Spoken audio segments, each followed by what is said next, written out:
السلام عليكم ورحمة الله وبركاته.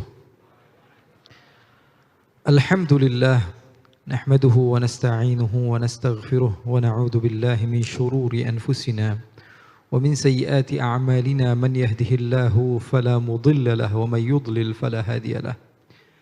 أشهد أن لا إله إلا الله وحده لا شريك له، وأشهد أن سيدنا وحبيبنا وعظيمنا وقرة أعيننا ونور قلوبنا محمدا عبده ورسوله. اللهم فصل وسلم وبارك وكرم وعظم ومجد وتكرم وتحنن على سيدنا محمد وعلى آله وصحبه أجمعين. سبحانك لا علم لنا إلا ما علمتنا إنك أنت العليم الحكيم. رب اشرح لي صدري ويسر لي أمري واحلل عقدة من لساني يفقه قولي وسدد لساني واهدي قلبي. اللهم إني أعوذ بك من علم لا ينفع وعمل لا يرفع وقلب لا يخشع ودعاء لا يستجاب لها ولا حول ولا قوة إلا بالله. Hadirin hadirat yang dimuliakan oleh Allah Subhanahu wa taala, yang mendengarkan secara langsung ataupun yang mendengarkan di rumah sana secara online, mudah-mudahan Allah Subhanahu wa taala memberikan keberkahan kepada kita, khususnya di program yang luar biasa hebat ini. Dari kemarin, dari tadi pagi mungkin kita diisi dengan ilmu-ilmu yang begitu hebat, tidak lain tidak bukan agar kita semakin dekat kepada Allah, semakin dekat dengan Nabi besar Muhammad sallallahu alaihi wasallam. Agama Islam itu agama yang sebenarnya mudah. Agama Islam itu sebenarnya agama yang mudah kalau ikut kepada perintah Allah, menjauhi larangan Allah. Ada satu orang dari perkampungan datang kepada Nabi Muhammad SAW. Orang desa yang terkenal dengan adat istiadatnya tidak sama dengan orang kekotaan pada saat itu. Dan memang setiap daerah itu memiliki adat istiadat yang berbeda-beda. Dan setiap manusia itu punya karakter yang berbeda-beda. Punya teman yang ngomong melulu, kadang-kadang kita sumpek ngeliatnya. Ngeliat teman yang diam melulu, sumpek juga. Begitu manusia. Terus pengennya kayak gimana? Ya, pengennya yang sempurna aja. Ya. Kalau untuk diri sendiri pengennya yang sempurna aja. Begitulah manusia. Saya pernah cerita ceramah kepanjangan. Ada yang komen waktu lagi pulang-pulang, pertama kali pulang dan belajar untuk berdakwah. Dari setelah pesantren saya pulang untuk belajar untuk berdakwah. Ceramah kepanjangan. Panjang, menggebu-gebu. Kemudian yang dibahas semua dibahas. Sampai ada yang bilang, Habib kalau ceramah kepanjangan. Kenapa? Ya, kami jadi susah untuk apa? Menghafal apa yang Habib ucapkan. Kalau sedikit kan enak. Kalau kepanjangan akhirnya kami susah untuk menghafal semuanya. Akhirnya saya rubah. Esokan harinya saya diundang ceramah di tempat yang sama, saya pendekkan, saya singkatkan ceramah saya. Maka ada yang komen, ada yang ngomel, ada yang komentar. Dia bilang, Habib kita lagi enak dengerin cerita kok tiba-tiba selesai. Ya. Maka saya katakan bahwa pendakwah, rukun pertama bagi pendakwah adalah jangan baper. Kalau baper, kelar dakwah kita. Karena setiap orang itu berbeda-beda. Ada orang yang kalau kita lagi duduk sama dia, terus kita ketawa, dia kesinggung. Ada orang yang kalau dia cerita, kita nggak ketawa, cerita lucu, kita nggak ketawa, dia sih tersinggung juga. Ya begitu. Jadi apa? Setiap orang memiliki karakter yang berbeda-beda dan adat istiadat yang berbeda-beda. Nah, di zaman Rasulullah SAW ada orang Badui. Orang Badui ini, ya, dia tidak memiliki tata krama, tata cara yang sama seperti apa yang ada di zaman di kehidupan Rasulullah SAW, masyarakat kota Madinah pada umumnya. Contohnya satu, mereka terbiasa berteriak. Sementara sahabat Nabi terbiasa untuk tidak mengangkat suaranya di hadapan Nabi besar Muhammad SAW. Sebenarnya mereka nggak berteriak, tapi memang cara ngomongnya kayak begitu. Sebenarnya mereka tidak berteriak, tapi memang cara ngomongnya begitu. Orang hidupnya di padang pasir, orang hidup di padang pasir itu biasa kalau sama teman-temannya teriak, itu bukan teriak. Sama seperti sebagian daerah berbicara, contohnya di tempat saya tinggal di Sunda. Di Sunda itu ada bahasa yang kasar, ada yang bahasa yang halus. Tapi di sebagian tempat, kalau untuk berbicara mereka akan menggunakan bahasa yang kasar. Tapi bagi mereka itu bukan ngomong kotor. Bukan mau ngomong kasar, tapi memang itu sudah cara mereka berkomunikasi setiap hari. Maka sebagian orang yang terbiasa berbicara dengan bahasa halus, mereka akan kira, wah ini orang nggak punya tata cara yang baik di dalam berbicara. Padahal enggak. Padahal dia berbicara sesuai dengan apa yang dia terbiasa untuk berbicara seperti itu. Oleh karena itu, ya, jadi kita nggak bisa nyalahin. Orang Badui emang begitu.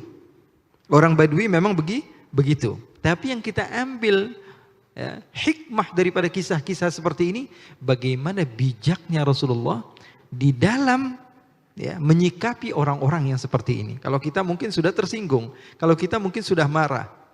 Dulu ada seorang ulama di kota Hadramaut namanya Al-Habib Abdullah bin Umar Asy-Syatiri. Namanya Al-Habib Abdullah bin Umar Asy-Syatiri. Ulama besar, alim luar biasa. Bahkan kalau kita hitung ulama-ulama yang ada di Indonesia ini kebanyakan ya, yang berdakwah di Indonesia, kalau tidak murid beliau, murid dari murid beliau, kalau tidak murid daripada murid beliau. Beliau adalah ayah daripada ulama ternama di kota Hadramaut yang bernama Al-Habib Salim bin Abdullah bin Umar Asy-Syatiri. Al-Habib Salim pernah bercerita. Beliau katakan, dulu waktu di Rubaut, di tempat di pesantren di kota Hadramaut tersebut, Al-Habib Abdullah ini menjadi imam. Beliau menjadi mudir sekaligus imam di masjid atau di musholla yang ada di pesantren tersebut. Biasanya orang-orang dari luar juga datang, di antaranya orang-orang Badui juga kadang-kadang duduk ikut bercampur di situ. Selesai sholat, sudah salam, Habib Abdullah bin Umar Asy-Syatiri ini waktu itu adalah pemimpin para ulama pada masa itu. Bayangkan seorang alim, seorang habib, seorang ulama dengan penuh wibawa memimpin murid-muridnya, masyarakat yang ada pada saat itu. Tiba-tiba ada orang Badui datang selepas sholat, ketika zikir, ketika wirid mendekati Al-Habib Abdullah bin Umar. Orang-orang ngeliatin ini mau ngapain ini. Ternyata apa yang terjadi? Al-Habib Abdullah ditampar sama nih orang. Ditampar. Habib Abdullah bingung, kenapa? Begini Beb, ada santrinya Habib tadi nampar saya. Namparnya kayak gitu. Ana cuma pengen nyontohin doang. Subhanallah. Dia cuma pengen nyontohin tapi dengan ditampar. Saya mau balas dendam Beb. Gimana Beb? Coba kasih jalan keluar kepada saya. Kata Habib Abdullah, kamu tadi sudah nampar saya. Kamu ditampar, kamu menampar. Berarti impas. Loh, saya kan cuma nyontohin tapi sakit. Kata Habib Abdullah. Akhirnya sadar dia. Oh iya ya, saya sudah mukul. Tuh, sampai ke situ. Orang Badui kadang-kadang nggak pahamnya sampai ke situ. Karena mereka anggap itu sesuatu yang wajar. Karena bagi mereka sesuatu yang wajar.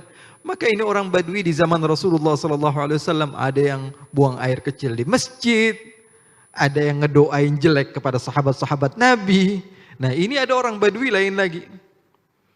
Datang kepada Rasulullah SAW, kemudian bertanya kepada Rasulullah, ya Rasulullah, saya pengen tahu, yang diwajibkan oleh Allah kepada saya ini apa saja sih? Biar jelas begitu, biar jelas. Kadang kan bingung.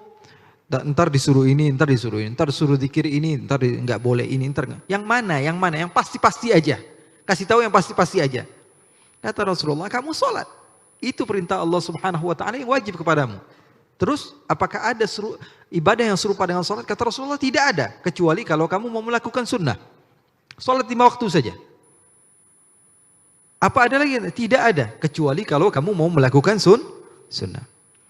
Kemudian dia bertanya lagi, lalu apa ya Rasulullah? Kata Rasulullah, kamu berpuasa di bulan Ramadan. Maka dia mengatakan, saya akan lakukan ya Rasulullah. Apakah ada lagi ibadah yang serupa seperti puasa di bulan Ramadan? Kata Rasulullah, tidak ada. Kecuali kamu mau melakukan sunnah. Terus apa lagi ya Rasulullah? Rasulullah katakan zakat. Apakah ada ibadah yang serupa dengan zakat? Kata Rasulullah, tidak ada. Kecuali kamu mau tatawwu', mau sesuatu yang sunnah, sedekah atau yang semisalnya. Terus apalagi ya Rasulullah? Haji. Ya. Terus yang seperti itu tidak ada kata Rasulullah SAW. Ya. Maka dia mengatakan kepada Rasulullah SAW, kalau begitu ya Rasulullah, saya mau ambil yang wajib-wajibnya aja. Yang sunnah nggak bakalan saya lakuin. Ngomong sama Rasulullah kayak gitu. Ya, yang sunnah nggak bakalan saya lakuin. Ana mau fokus sama yang wajib aja. Yang Allah perintahkan kepada ana yang wajib, ana mau fokus ke situ. Gimana ya Rasulullah kira-kira? Akhirnya dia lari. Kata Rasulullah mengatakan kepada sahabat, aflaha in sadaq. Kalau dia jujur, dia fokus kepada yang wajib-wajib, dia adalah orang yang akan berhasil di sisi Allah Subhanahu wa taala. Makanya kita diberikan oleh Allah Subhanahu wa taala akal pikiran. Dan Allah Subhanahu wa taala memerintahkan kepada kita beberapa hal. Ada yang wajib, ada yang sunnah, ya. Ada yang wajib, ada yang sunnah, ada yang bagus. Sesuatu yang bagi kita, wah kadang-kadang kita nggak mikir yang mana, yang lakuin aja lah, yang penting kebaikan gitu. Ya. Maka terkadang berantakan jadi ibadah kita. Kita ada sesuatu yang penting, ada sesuatu yang lebih penting. Maka dahulukan yang lebih penting dibanding yang penting. Bukan berarti kita harus meninggalkan sesuatu yang sunnah, tidak. Justru malah kita menjadi orang yang jauh dari Allah. Kata Allah Subhanahu wa taala dalam hadis qudsi, "Wa la yazalu 'abdi yataqarrabu ilayya bin nawafil hatta uhibbah." Orang yang senantiasa melakukan sunnahku, kata Rasulullah SAW, kata Allah Subhanahu wa taala, sunnah Nabi Muhammad, ya, dia lakukan, maka dia akan aku cinta, kata Allah. Fa idza ahbabtuhu kuntu sam'ahu alladhi yasma'u bih. Kalau aku sudah cinta kepada seorang hamba, aku akan menjadi pendengarannya, aku akan jadi penglihatannya, dan aku akan memberikan apapun yang dia minta, dan aku akan melindungi dari apapun yang dia takuti. Allah Subhanahu wa taala akan mencintai seorang hamba. Jadi intinya apa? Intinya ini jadikan kaidah, qaddimil aham minal muhim. Dahulukan sesuatu yang lebih penting dari sesuatu yang penting. Dari hadis tadi, dari cerita tadi, kita mengambil ya ibrah, hikmah bahwa sesungguhnya ibadah yang wajib di sisi Allah begitu besar pahalanya. Nah, sekarang kita akan diberikan oleh Allah Subhanahu wa taala kemuliaan berupa puasa di bulan Ramadan. Para salafun salih itu mereka habiskan 6 bulan hanya untuk berdoa kepada Allah. Ya Allah, sampaiin saya pada bulan Ramadan. Karena mereka tahu bonusnya gede, besar sekali. Sama kayak kalau kita ini ada satu aplikasi mungkin, ada iklannya, dikasih tahu kita kalau dari jam tanggal 11 bulan 11 dari jam 11 sampai jam 12 ada diskon besar-besaran sampai 50 sampai 70%. Kira-kira kalau kita sedang mencari satu hal dan apalagi kalau bisa sampai 75%, kita akan fokus di waktu itu saja. Malam-malam bodo amat. Ya, yang penting saya ambil handphone, saya cari apa yang saya suka karena saya dapatkan diskon yang. Nah, sekarang bulan Ramadan 1 bulan penuh. Allah Subhanahu wa taala lipat gandakan pahala semuanya. Allah Subhanahu wa taala ya belenggu syaitan. Allah Subhanahu wa taala tutup pintu neraka. Ini kesempatan sekali bagi kita. Orang yang faham akan tahu, tapi orang yang enggak faham terserah baginya. Makanya kita perlu faham. Para sahabat, para tabi'in, para tabi'in, mereka luar biasa. 6 bulan hanya berdoa kepada Allah. Ya Allah, sampaiin ana supaya ketemu bulan Ramadan. Kata ulama, 6 bulan berikutnya apa yang mereka lakukan? Mereka akan berdoa kepada Allah, ya Allah, terima Ramadan yang kami sudah lakukan ibadah padanya. Jadi hidupnya hanya untuk Ramadan. Karena Allah Subhanahu wa taala firmankan, as-siyamu li wa ana ajzi bihi. Kalau ibadah yang lain sudah ditakar pahalanya oleh Allah Subhanahu wa taala. Tapi untuk berpuasa, kata Allah, puasa untuk saya dan saya yang langsung akan memberikan balasan kepada orang yang berpuasa. Subhanallah. Makanya pahala puasa begitu hebat. Allah akan jauhkan seorang hamba dari api neraka karena dia bertahan. Karena dia melawan hawa nafsunya. Ada seorang yang bernama Ruh ibn Zimba'. Ruh ibn Zimba' suatu waktu beliau berjalan di padang pasir yang begitu panas. Sampai-sampai ya beliau merasa kelelahan, kecapean. Lalu beliau duduk di bawah satu pohon, berteduh di bawah satu pohon. Setelah itu mengeluarkan makanannya. Ada yang mengatakan makanan pagi. Air yang begitu sejuk. Ya. Air sejuk di waktu panas itu adalah sorga. Sorga. Dia mengeluarkan makanannya dan minumannya. Lalu dia pun minum. Ketika dia asyik sedang minum, tiba-tiba dia melihat ada pengembala kambing mengembala kambing di terik yang begitu panas. Dan seakan-akan dia tidak merasakan kepanasan. Maka Ruh Ibn Zimba merasa kasihan kepada ini orang. Saya kepanasan, udah di bawah ini, di bawah naungan pohon ini masih kepanasan. Ini orang bolak-balik ke situ bawa kambingnya. Apa tidak kepanasan? Maka saya panggil dia. Kemari wahai saudaraku. Kenapa kata Fulan bin Fulan, pengembala kambing tersebut? Saya mau ngajak minum bareng saya. Makan. Apa kata ini pengembala kambing? Inni shaim, saya berpuasa. Di saat panas yang begitu rupa, ya, orang ini malah berpuasa. Maka Ruh Ibn Zimba mengatakan, wahai saudaraku, apakah kamu tidak terganggu dengan terik panas yang luar biasa hebat? Apa katanya? Saya sudah dilupakan dengan terik panas yang seperti ini karena saya sudah merasakan terik panas kelak di hari akhir. Saya sudah tidak merasakan ini, tidak seberapa dengan apa yang saya akan rasakan nanti di hari akhir. Ini baru orang hebat. Para salafun salih, mereka luar biasa di dalam beribadah kepada Allah Subhanahu wa taala. Ada yang khatamkan Al-Qur'an, bahkan Rasulullah sallallahu alaihi wasallam. Hadis Hudzaifah, ya. Di luar bulan Ramadan saja. Katanya Rasulullah, saya sholat di belakang Rasulullah. Rasulullah baca Fatihah. Setelah itu baca surat Al-Baqarah. Saya bilang, wah kayaknya bacanya sampai 100 ayat ini. Kok nggak berhenti-berhenti? Ternyata setelah lewat 100 ayat Rasulullah nerusin. Wah kayaknya 200 ayat nih. Ternyata nerusin lagi. Wah kayaknya sampai habis nih surat Al-Baqarah. Ternyata surat Ali Imran Rasulullah baca. Waduh, kata Hudzaifah, kayaknya sampai selesai Ali Imran. Dibaca lagi sama Rasulullah sampai surat An-Nisa. Lalu Rasulullah ruku. Kata Hudzaifah, kalian pengen tahu berapa lama rukunya Rasulullah? Sama kayak Rasulullah berdiri. Begitu luar biasa Rasulullah SAW dalam beribadah. Sahabat pun begitu.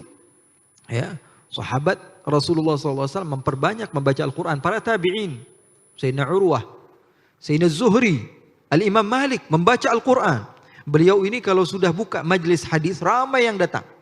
Tapi kalau sudah bulan Ramadan, kata beliau, sekarang bukan majlis lagi, sekarang waktunya ibadah.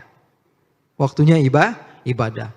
Makanya kadang-kadang di Indonesia ada tawakufan. Ya, berhenti dulu majlisnya. Itu tidak masalah. Karena memang sudah dilakukan oleh salaf. Ya, orang Indonesia kadang-kadang orang-orang kita ini kadang-kadang komen aja. Kok ilmu diberhentiin sih? Ya, ilmu kok diberhentiin? Harusnya tetap aja belajar. Ya, nah, artinya begini. Saya ingin kasih jalan keluar. Orang yang mau tawakufan berhenti majlis seperti itu nggak masalah. Itu bagus.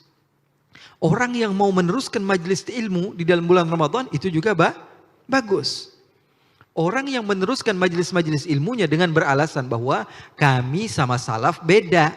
Salaf sudah full. Walaupun mereka tidak belajar, tapi mereka memiliki ilmu untuk mereka gunakan pada bulan Ramadan. Sementara kita kosong, makanya belajar terus. Enggak masalah belajar di bulan Ramadan, majelis ta'lim enggak apa-apa lakukan, enggak masalah. Itu betul. Tapi orang-orang yang mau memberhentikan majelis untuk sementara dan fokus kepada ibadah, itu juga betul. Yang salah yang nyalahin orang lain. Paham atau tidak? Ya, yang berhenti, wah ini kok majlis berhenti, salah. Dia yang salah. Atau bilang, wah ini kok bulan Ramadan masih majlis aja, ya, nyalahin orang. Itu yang enggak benar. Jadi kita ambil jalan tengah, yaitu yang mau melakukan majlis baik, yang tidak mau melakukan majlis untuk fokus kepada dalam ibadah, itu juga bagus. Dan kedua-duanya memiliki cara di dalam bermanhaj. Sering saya katakan, yang satu menggunakan cara berhitung 1 tambah 9 hasilnya 10, yang satu menggunakan cara 8 tambah 2 hasilnya 10. Kedua-duanya betul. Yang memaksakan dengan cara dia, maka dia yang salah. Makanya kita